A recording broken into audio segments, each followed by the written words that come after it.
Are you lactose tolerant like me? When people offer you cheese, do you say, yes, please? Well, good, because this first savory Sunrise Side segment is for you. Oh, and yes, my chapeau is made completely out of fromage.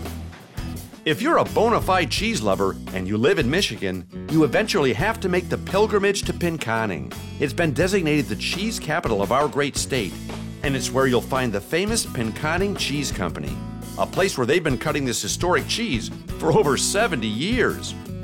Brian Saha is the cheese master general who chose this curded concoction as a wonderful way of life. So when this place started, there was a dirt road out front. It's been that long?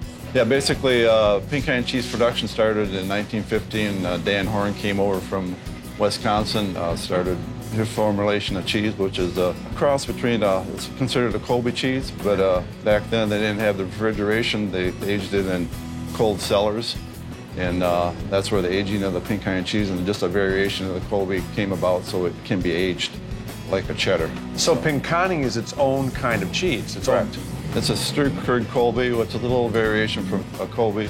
It has a creamy, buttery content to it, versus the cheddar, the drier, pastier tasting, open texture. Very good to the palate, and it melts very well, too. In my refrigerator, when cheese gets old, you have to throw it away. But you can age, you have 16-year-old cheese? Yes. Well, is it the older the cheese gets, the sharper it gets? Correct.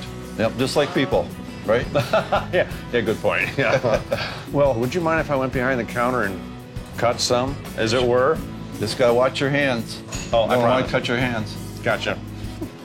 Well, as cheesy as I can be, this was my perfect opportunity. So Brian's son, Brett, boarded some cheese for me to choose. Now, I understand you're going to teach me how to cut the cheese. So go ahead. Well, I'd like to start with something mild, actually. Okay, we got our mild here. It's about a couple days old. Well, let me just cut something that we can both share. I don't want to waste any of this cheese because it's okay. That's a good start. Have you ever had this cheese before? Yes, all the time. Sure. That's very good. That's a. Yep. It's like a cheddar or a Colby, only it's a Pinconning. Pinconning Colby. Yep. That's a very good cheese. Okay. Okay, so that's the fresh one. Let me taste the one that's like. How old is the next one?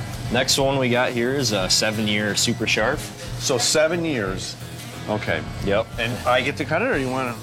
You can cut it if you like. Well, show me the proper procedure because I'm just making this up as I go. Did you like the cheese tie your dad gave me? Yeah, it's stylish. It's very fitting. We can cut this afterwards. Go ahead. Okay. So this is 7-year-old cheese. Yep, we got about a half pound here. I can cut a little piece off for you. So I imagine this is a little sharp, has a little more character, flavor. It's got a little more kick to it. Yep. There's that for you. That's a big piece. Here, I'll split that with you. Here, you take that. Oh, wow.